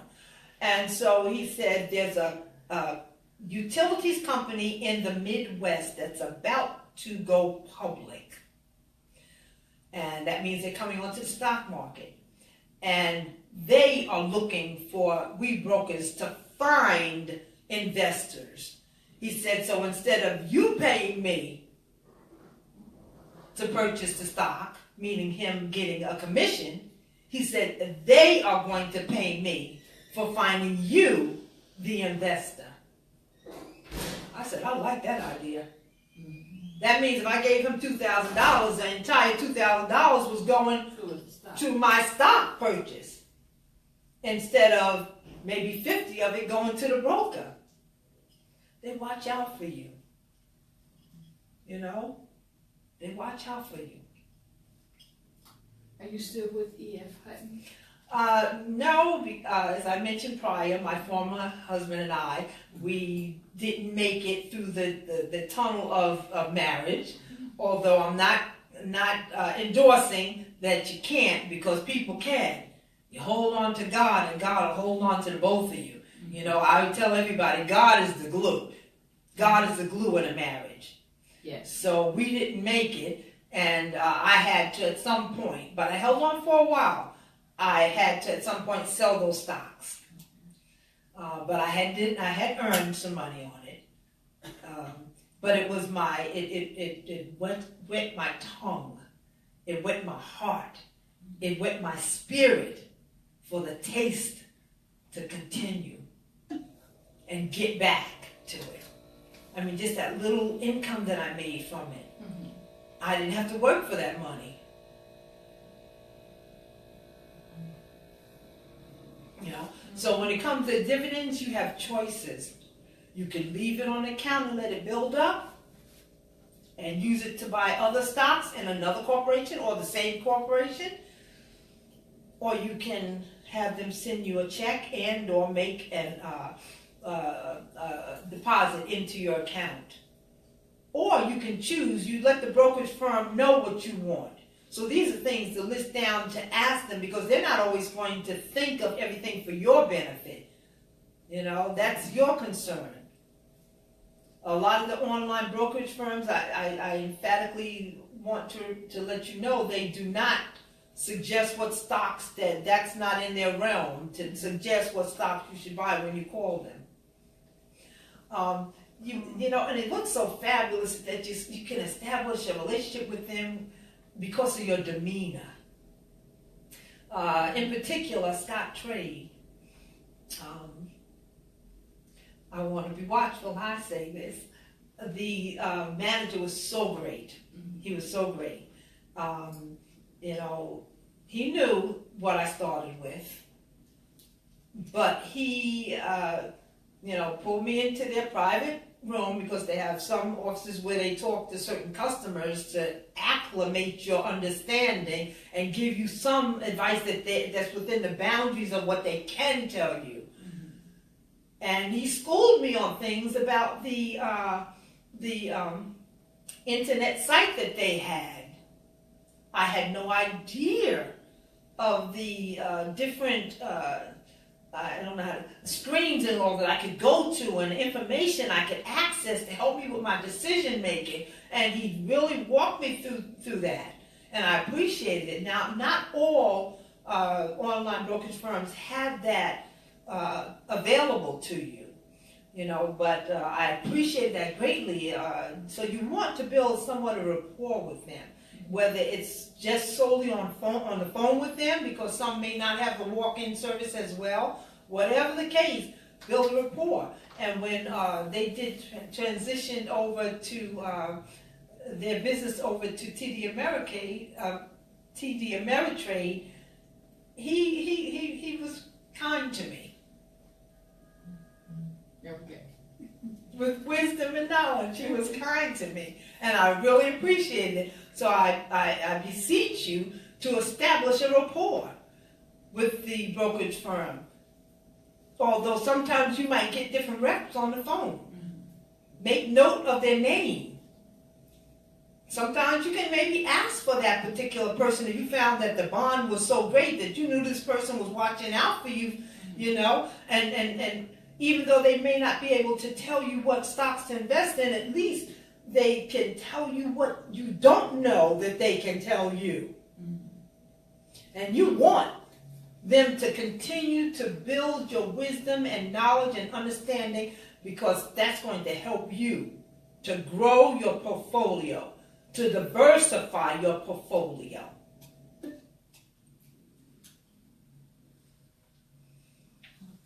Okay, any more questions? You mentioned the Wall Street Journal. I remember glancing at it at one point, and when I just glanced at it, it just looked like a lot of, too much to take in. And so I just put it aside. I was someplace, and I said, I'm going to make myself look like I know what I'm looking at. Okay, but when you pick up the Wall Street Journal, what page should you really zero in on? What area should you go to first to look for? Yes. Okay, the question was that when you look at the Wall Street Journal, it's very intimidating. There's a lot of information there. How do you identify what you should be looking at? How do you hone in on what you need to know from that page? Yes. It is very intimidating, and it's like looking at a different language written down. What I would suggest, if you want to look at the financial pages, you may want to go online and simply type in, how are the financial pages structured, and how do I read it? And that simply, I'm sure they have a search engine that will explain it to you. I have gotten spoiled to the internet and my online account, because it has such a wealth of information for me. Like I said, I identify what products or services I'm interested in investing in. But after I do that, I look at what companies are offering that product or service. And sometimes when I look at what companies or corporations that are offering the products or services, I put in the name and or the symbol, company symbol, like IBM stands for International Business Machines. And if you just know International Business Machines and you don't know their symbol, you just type in the name. Either way, the system, the computer tends to use either way. Long story short, lost my thought for a second there. Typing in the symbol, and it will bring up not just information concerning that corporation, but it will also bring up information concerning their competitors. Now, I might see that company that offers that product that I'm interested in, say, XYZ company, is offering the product I'm interested in, but they're not doing as well as their competitor. So I learn about other companies that I had no knowledge about by looking at their list of competitors. And if I see that particular company I'm interested in, their profit margin is like that on the chart within my stock account. However, their competitors' earnings are like that. Now, once again, the company I'm interested in, maybe their earnings on the chart is an inch in width. but their competitor is in 2 inches in width as far as their earnings. Well, I'm going to start looking now at their competitors and how they're doing in the market. And how much is their stock? Is it a price I want to pay per share? Then I'm also going to look at, are they giving dividends? I'm also going to look at how often are they paying dividends. For some companies, they're doing well in earnings, but their dividends, they're paying once a year. I gotta wait 365 days for you to give me some money? When the company whose earnings on the chart was only 1 inch in width is paying dividends 4 times a year. And you gotta watch out, because sometimes even though the company is paying a large amount annually, when you divide it by 4, you find that they're paying less than the company whose earnings seem to be lower according to the chart. So there's some strategies you want to think about. And it's not intimidating, because as you go through the process, as you go forward warily, meaning you just don't jump into the purchase, you think about it, you do your homework, and you know that you're confident now. Now, don't let prices, the price of the stock being low intimidate you, or high intimidate you. Like I said, for me, when I first started investing in MasterCard stock, to me $100 was high. But I didn't let it intimidate me. I started with just buying one stock. And every time I could, I bought one more stock. And then I turned around and the stock prices had went up to $850 while I was snoozing, relaxing, because it was climbing in price. In other words, I wasn't always vigilantly watching that company, because I saw it was steadily on a climb, so I got relaxed about it. I turned around and a friend of mine called me and said, "Did you know that MasterCard stocks are about to split?" What does that mean? That means that the company has determined that for various financial reasons, that the stock price has climbed so high that they now want to bring that price down per share. So say if you had 10 shares, they're now at $850 each, they're going to split those shares in whatever way they determine is best to split it. And in the case that I saw, they split one share became 10 shares. So if you had 10 shares and they split it, now you have 100 shares of MasterCard stock. They done did you a favor. Sorry for the language, but they did you a favor. So I think when I started with Visa, they started at $50. They weren't paying dividends once again. But I went reflected back on my research, reflected back on the potential of the growth of the company and the likelihood that they would start paying dividends, and they did. And they too climbed in price so much that they too split the stock. So there's a lot of different ways that the market will provide you a growing portfolio per company, and I encourage you to consider diversifying. Don't just say, okay, I know this company is going to, I just suspect it's been doing well. The history is that it's been doing well. I'm going to buy 100 shares of this company. No. Spread that money out. Company A is doing well. Put some in Company A. Company B is doing well. Put some money in Company B. Company C is doing well. Spread it out. What's that old saying? Don't put all your eggs in one basket. Yeah. If it got a hole in it somewhere along the line, them eggs gonna roll out and smash all over the ground. You want to spread out the likelihood of making money. It is so much fun. I love it. I love it. I love it. I love sometimes just peeking in. How's my account doing? And like I said, nobody likes to see their stock prices going down. And I've had those times. But like I said, I fall back on my choices. What choices did I make? The products. The products are good. The corporation is doing well. No, I'm not going to let this thing scare me. But I have had one time where I didn't buy much. It was someone advised me. And I didn't do my homework the way I normally would have because I trusted the advice. But it was more emotionally motivated advice that I was receiving. And I didn't discern it, just like in life. But sometimes we're not going to make the best decision.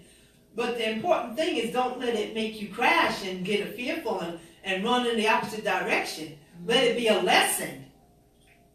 Let it be a lesson. And it was just a few stocks that I invested in that corporation. So for the money that I made elsewhere, that was a drop in the bucket.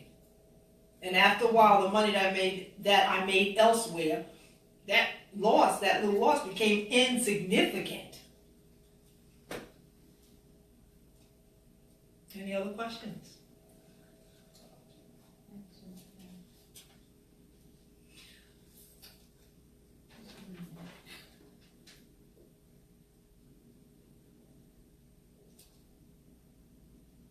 I'm looking at, we look at the lottery and we say, if only I could get those numbers right and get that money.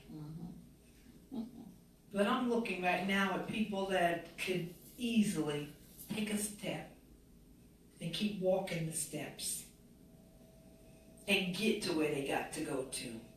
Step by step. I opened my account with $500. It has grown. I'm not going to go tell you where, but it's grown nicely. It has grown nicely. I thank God. And I know I have a long way to go. And I know, like I said about don't putting on shoes is too big for you. Know what's right for you and what's not right for you. There are various ways of working the stock market. There are options buying. There's hedge funds and there's money market. But you know what? I wear the shoes that are comfortable for me. And I know that when you choose to get involved, you'll discover what shoes are comfortable for you. Maybe option buying is good for you. I don't want that.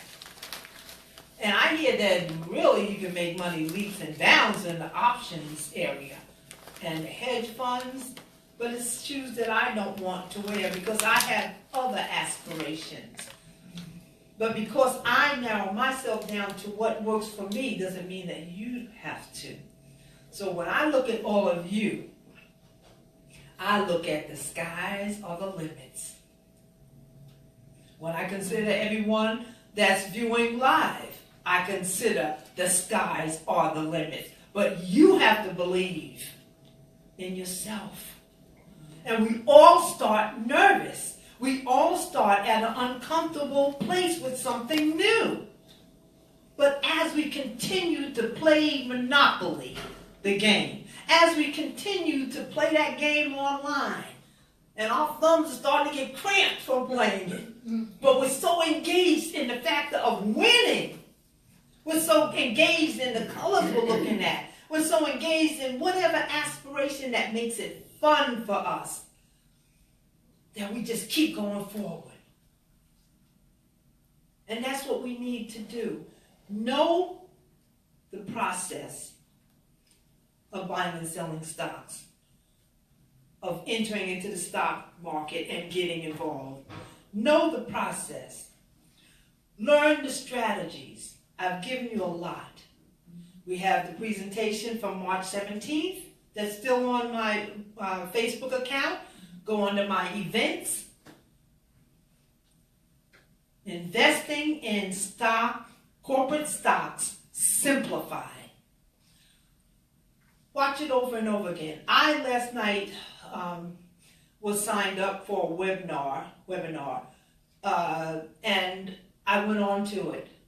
And I said, this thing is long, but I'm going to record it. I took my phone and I recorded what was on the computer.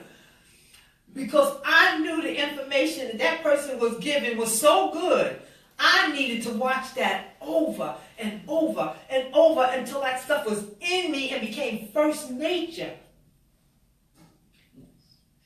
And likewise, you have to keep going forward with this thing, knowing that even though you're uncomfortable, I was uncomfortable when I started. I was like, what am I doing? Where is this going to take me to? That was 36 years ago. Now, 36 years later, I'm like, this is nice. Be brave.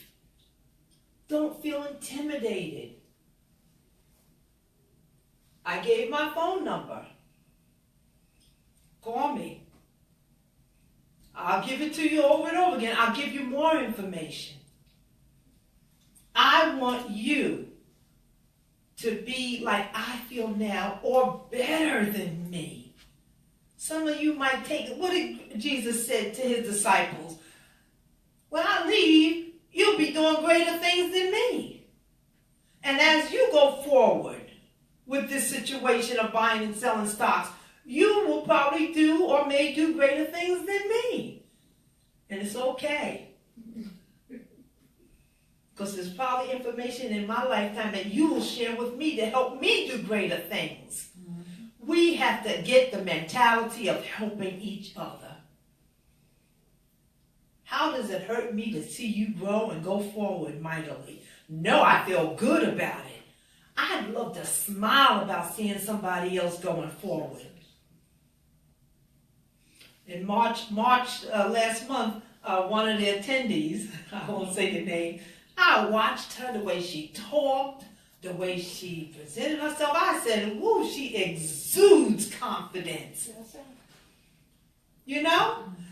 Whether she understood it or not, I was feeding from it. So I invite you to feed from me. That's why I'm here. I went the journey. I took a few bumps and bruises. Like I said, I had to sell my stocks at one point when I first started. I took my bumps and bruises. I've learned. And I'm just ecstatic to share what I've learned with all of you, in the hope that you won't let nothing stop you when it comes to time to step into that water and start walking on water. Any more questions? Once again, I want to remind our viewers, if you have any questions, please put the comments on there, put the questions on there. I will follow up and look at your questions. I gave my phone number.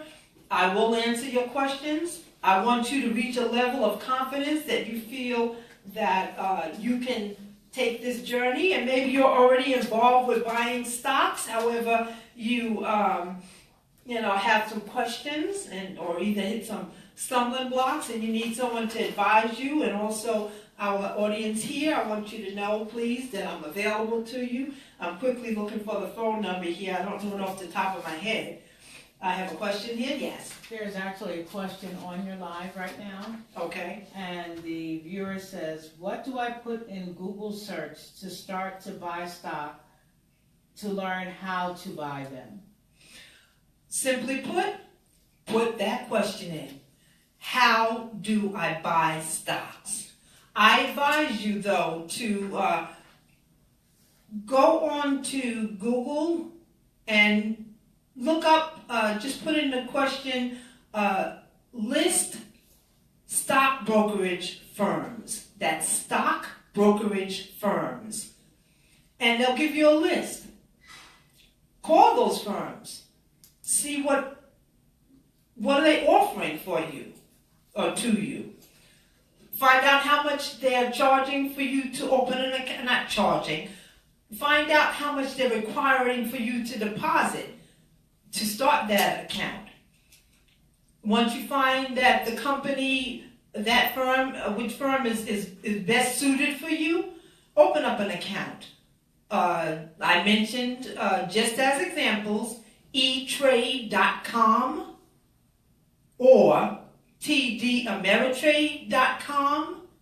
Also, they have Merrill, that's MERRILL, Edge, like the edge of a building, .com. And you can call them, you can ask questions, you can find out what is the amount of money that I have to deposit in my account so that I can start looking on your website to start investing. So you can go to Google or Yahoo and you can ask your specific question, and it will give you an answer. And then once again, you can go there to those search engines also to find out the name of some online brokerage firms, and or if you want a walk-in brokerage firm, you can choose that too, where you can walk in, sit down, open up an account. And some of these online firms offer both online service as well as walk-in. So if you do the online, you still would have to encounter a broker and open up an account that way. So if I just wanted to go online and start investing myself, would I be able to do that without having to pay a fee? Well, when you open an account online, you're not paying a fee at all. You're depositing money in the account you open, like if you would open an account with the bank, a savings account. Where they start collecting fees is when you choose to buy stock in a particular company. Some of the online firms charge $4.95 per purchase that you make. Now, that purchase that you make could be for one share. You're going to pay $4.95 for that purchase. Or it could be for 100 shares. You're going to pay $4.95 for that one purchase of 100 shares. Likewise, some firms charge $6.95 per purchase. If you want to buy 2 shares, you're going to pay $6.95 for those 2 stocks that you purchased. If you choose to buy 200 shares, you're going to pay $6.95 for that purchase of 200 shares.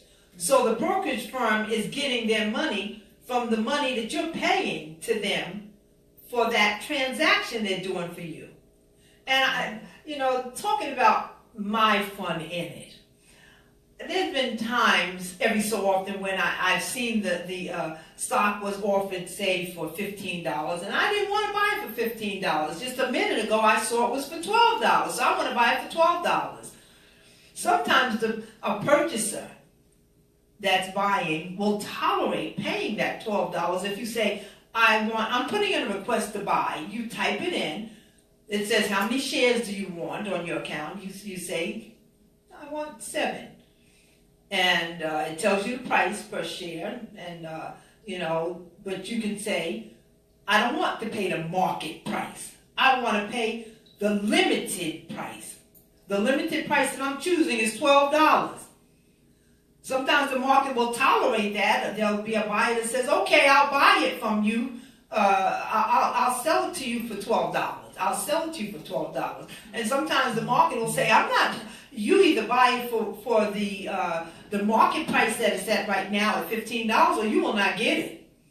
And so therefore, when I've requested for it, usually a few pennies off on the market price, I will watch the market price dip for that second when my sale is made and then go back up for that particular stock. And I get a thrill out of it. They don't tolerate it often. They want that. Most people want to make money on their stock that they're selling. They don't want to lose, believe it or not, sometimes pennies. Okay. So I have a little fun with it sometimes. But I don't, if I really want to make that purchase, and I know that that stock price is on the rise.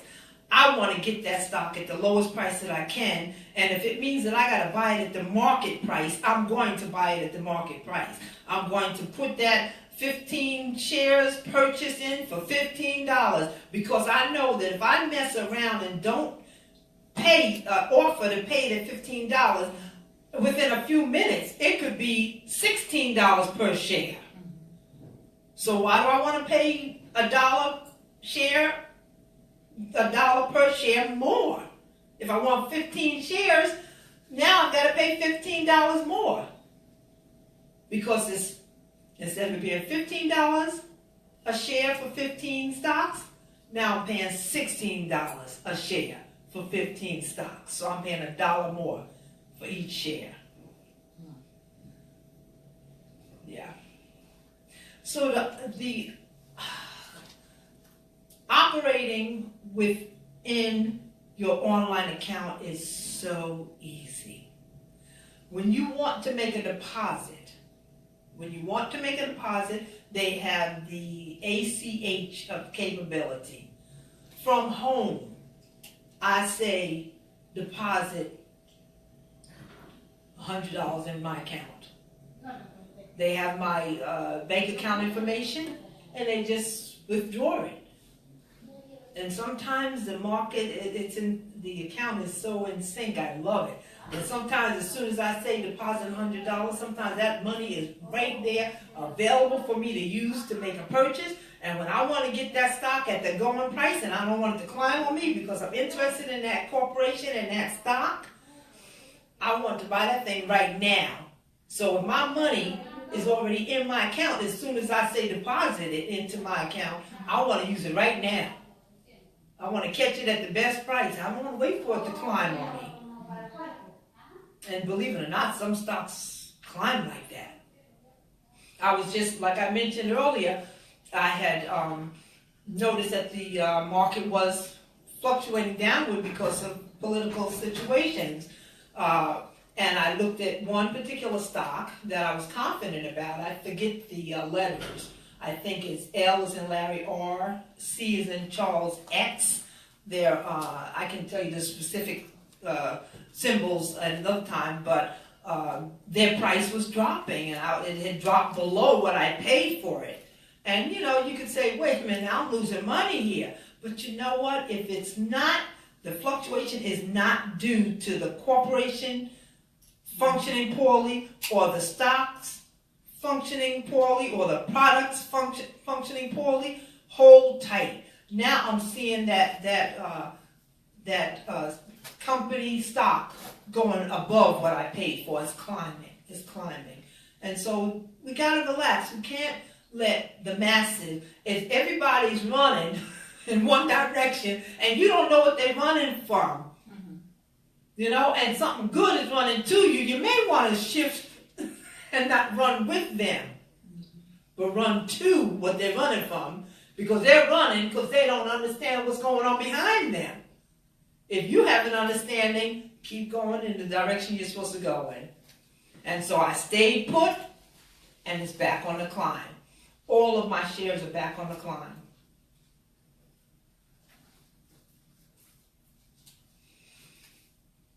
Leah, do you see any more online questions? No, I'm watching.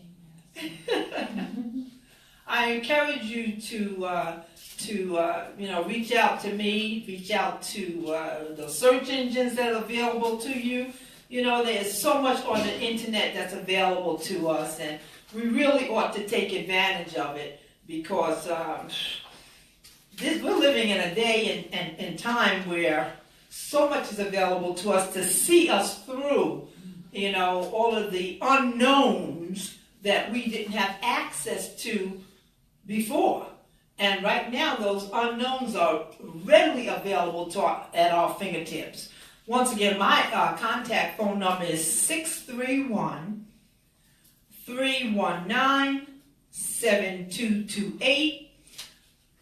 I'd like to reiterate, there's no group too small, there's no group too large. I love what one entertainer said to the group she really usually commands a large audience. But that particular night, the promoter had not done as well as he could have because she was in high demand. And so the crowd was small, but she said, I will sing to you like I'm singing to a company of angels. You're that important to me. I thank you for your time.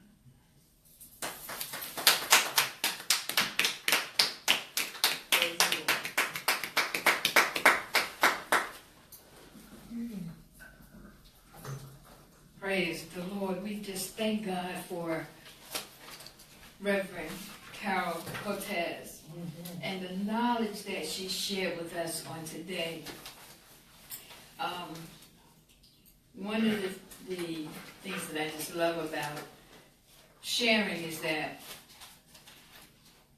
I think it was Solomon that talked about having more than, oh my God, I didn't know that was your turn. Oh my God, my children are here. Oh my goodness. Oh God. I talked about having more than one revenue stream.